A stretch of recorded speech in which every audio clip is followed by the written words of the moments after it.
जीवन में जब भी हमारे समक्ष संकट आता है तो हमारे पास दो मार्ग होते हैं। पहला मार्ग भयभीत हो जाना, दूसरा मार्ग साहस के साथ उसका सामना करना। दोनों का मंतव्य एक ही है, लक्ष्य एक ही है, आत्म सुरक्षा, जीवन रक्षा।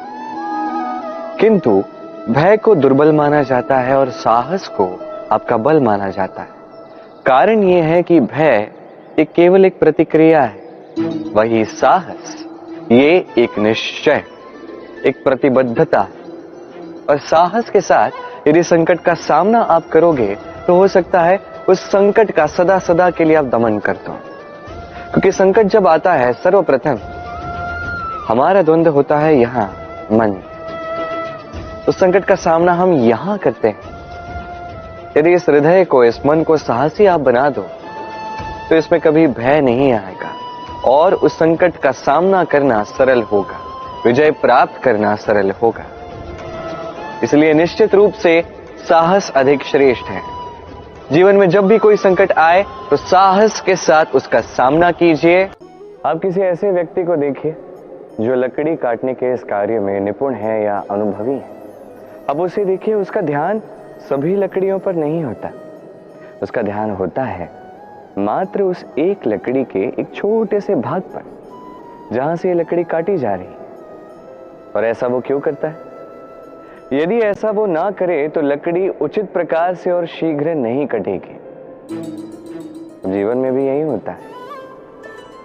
आपने कोई लक्ष्य ठान लिया, कोई मार्ग ठान लिया या कोई कार्य ठान लिया, निश्चय कर लिया कि ये करना है, तो अपना पूरा ध्यान केवल उसी पर केंद्रित कीजिए। यदि आपका मन यहां वहां देखने लगा, भटकने लगा, विचलित होने लगा, यदि ऐसा होता है तो आप असफल ही होंगे। तो कर्मठ रहिए, निरंतर कर्म कीजिए और पूर्ण ध्यान लगाकर अपना कार्य कीजिए, अपने मार्ग पर आगे बढ़िए या अपने लक्ष्य तक पहुंचने का प्रयास कीजिए। फिर देखिए क्या होता है, कैसे उचित प्रकार से और शीघ्र गति से आपका लक्ष्य आप तक पहुंचता है। हम सभी कभी ना कभी जीवन में ईश्वर से कुछ न कुछ मांगते हैं और ईश्वर जब हमारी मनोकामना पूर्ण करते हैं हम बड़े प्रसन्न हो जाते हैं।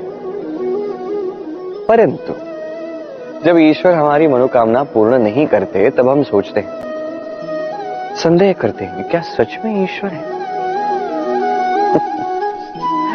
आपको एक बात बता दूं, यदि आपने ईश्वर के समक्ष अपनी इच्छा रखी, अपनी मनोकामना रखी और ईश्वर ने वो पूर्ण कर दी, इसका अर्थ ये है कि ईश्वर जानते हैं कि आपको इसकी आवश्यकता है। किंतु यदि आपने कामना की और वो पूर्ण नहीं हुई तो बस इतना स्मरण रखिए, ईश्वर वो सब देख सकते हैं जो आप नहीं देख सकते।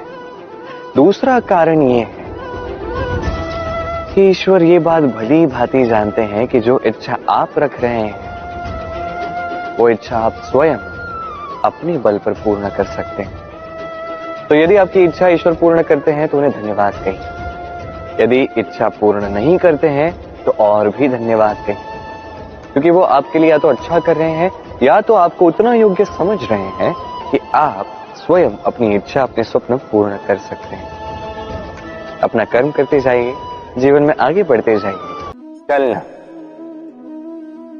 रुकना, विश्राम करना और दम भरकर पुनः खड़ा हो जाना और पुनः इस यात्रा पर चलना, ये जीवन का अभिन्न अंग है, इससे आप भाग नहीं सकते। किंतु इस अंग का उपयोग आप अपने जीवन में कैसे करते हैं, कैसे काम में लाते हैं, ये आप पर निर्भर करता है। हारने वाले भी जीवन में रुकते हैं, जीतने वाले भी जीवन में रुकते हैं। हारने वाले रुकते हैं थक के, जीतने वाले रुकते हैं केवल उस स्तर पर पहुंच के। अब रुकना तो आपको है ही, ये तो होगा ही, किंतु कैसे रुकना है, थक के या किसी स्तर पर पहुंच के, ये निर्णय आपका होगा। तो रुकिए भले ही, किंतु थकिए मत। आम और नीम दोनों ही अपने अपने स्थान पे अत्यंत विशेष, अत्यंत श्रेष्ठ। आम हमारी शक्ति बढ़ाता है, वही नीम रोगों से लड़ने की हमारी क्षमता बढ़ाता है। अब आम अत्यंत मीठा होता है और नीम कड़वा होता है। अब क्या इस कारण से नीम को निराश हो जाना चाहिए या स्वयं से घृणा करनी चाहिए कि वो कड़वा है? कदापि नहीं। देखिए, नीम कड़वा है, इसमें नीम का कोई दोष नहीं है, दोष जिह्वा का है, जिसे मीठा भाता है और कड़वा नहीं भाता। किंतु यदि आप नीम का उपयोग अपने जीवन में नहीं करोगे तो रोगों से लड़ने की आपकी क्षमता बढ़ेगी ही नहीं। तो नीम तो है अत्यंत महत्वपूर्ण। इससे आपको क्या सीख मिलेगी? यही कि कभी भी जीवन में किसी और के मापदंडों पे स्वयं को मत परखिए।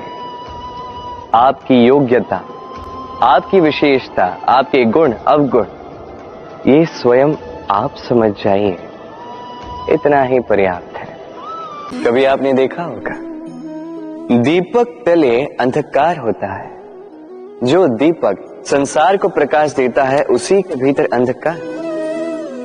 अब कई सारे लोग इस बात का अर्थ कुछ इस प्रकार लेते हैं कि व्यक्ति स्वयं की समस्याएं तो सुलझा नहीं पाता और संसार को जाके उपदेश देता है। किंतु इसे देखने का एक और दृष्टिकोण भी है, और वो ये कि स्वयं जलकर इस संसार को प्रकाश केवल वही दे सकता है जिसका आधार शीतलता हो। इस संसार का मार्गदर्शन केवल वही कर सकता है, इस संसार को दिशा केवल वही दिखा सकता है जिसके भीतर संतोष और धैर्य की शीत हो। अब देखिए, ये अत्यंत महत्वपूर्ण बात है। ये विवेक तभी काम करता है जब मन शांत होगा, जब मन शीतल होगा। इसलिए यदि आप इस जीवन में कुछ बड़ा कार्य करना चाहते हैं तो सर्वप्रथम अपने इस मन को, इस हृदय को, इस विवेक को, इस आधार को, इस तल को शीतल रखना सीखिए। धैर्य रखिए। संसार में ऐसा कुछ भी नहीं जो आप ना कर पाओ। कई बार ऐसा होता है जहां लोग हमारे सत्य को अस्वीकार करते हैं और लोगों की मिथ्या बातों को स्वीकार कर लेते हैं, वो भी बड़ी सरलता से। तब हमें बड़ा दुख होता है, बड़ा क्रोध आता है लोगों की इस सोच पर यह जानना अधिक महत्वपूर्ण है कि ऐसा होता है तो क्यों? क्या कारण आप है? क्या आप में कोई दोष है? कदापि नहीं।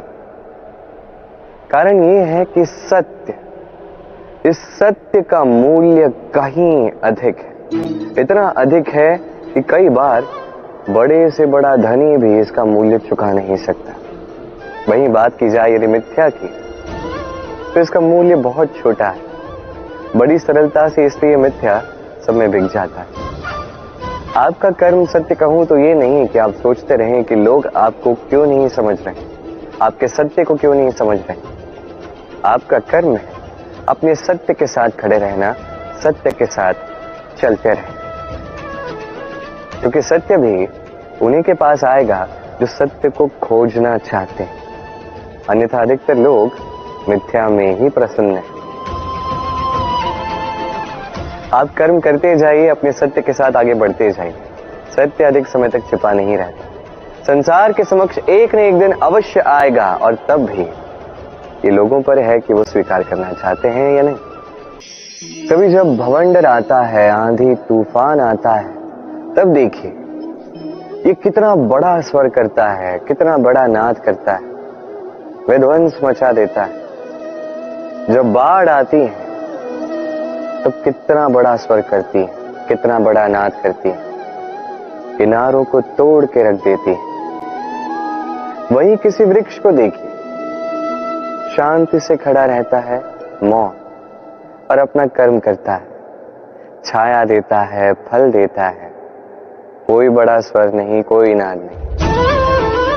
नदी की बात की जाए तो नदी जो बहती है, खेतों को सींचती है, वनस्पतियों को प्राण देती है, हमें पीने के लिए जल देती है, इतना महान कार्य करती है, कोई बड़ा स्वर नहीं, कोई बड़ा नाथ नहीं। ये सीख है।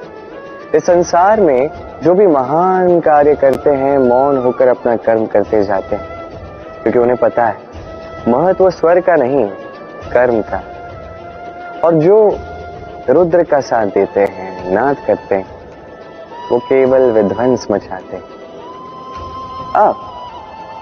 आप मौन रहकर कर्म करते करते महान बनना चाहते हैं या रुद्र का साथ देकर केवल विध्वंस मचाना चाहते हैं?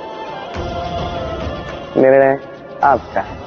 कई बार ऐसा होता है कि हमारे अच्छी मंशा पर, अच्छे विचारों पर, अच्छे कर्मों पर लोग संदेह करते हैं, प्रश्न उठाते हैं, प्रमाण मांगते हैं, शुद्धता की परीक्षा देने को कहते हैं, और तब निश्चित रूप से दुख होता है। हम सोचते हैं कि यही जीवन है। इतना अच्छा सोच के भी, शुभ कर्म करके भी लोग हम पे ही संदेह करते हैं। दुख तो होता है, किंतु दुखी होने की आवश्यकता नहीं। क्यों नहीं है? क्योंकि यदि कोई आप पर संदेह करता है तो उन्हें करने दे। संसार में क्या होता है देखिए, संसार में स्वर्ण की शुद्धता को ही परखा जाता है, कोयले की कटुता को नहीं। आप स्वर्ण हैं तो आपकी शुद्धता को परखा ही जाएगा, वो तो होना ही है। आप स्वयं को दुखी मत कीजिए, आपका केवल एक कर्म है, स्वर्ण की भांति चमकते रहिए। संसार को आपके सोच विचार, आपके कर्म का, आपकी शुद्धता का प्रमाण मिलता ही रहेगा। तो आइए और मेरे साथ प्रेम से कहिएगा, राधे राधे।